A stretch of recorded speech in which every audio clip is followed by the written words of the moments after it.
Hi friends, welcome to my channel. This is for you. ఎవరి కోసమో నటించకు మిత్రమా, నీ కోసం నువ్వు జీవించు.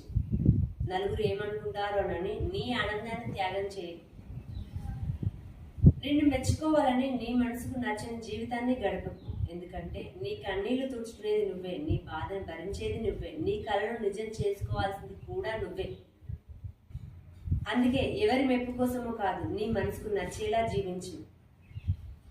నీ విలువ ఇతరుల మాటల్లో కాదు, నీ ఆత్మవిశ్వాసంలో వెతుక్కో. జీవితం అంటే ఒక్కటే, అది నటించడానికి కాదు, మనస్ఫూర్తిగా జీవించడానికి. అర్థమవుతుందా? ఈ వీడియో మీకు నచ్చినట్లయితే లైక్ చేయండి, షేర్ చేయండి. Thanks for the watching. తప్పకుండా కామెంట్ పెట్టండి.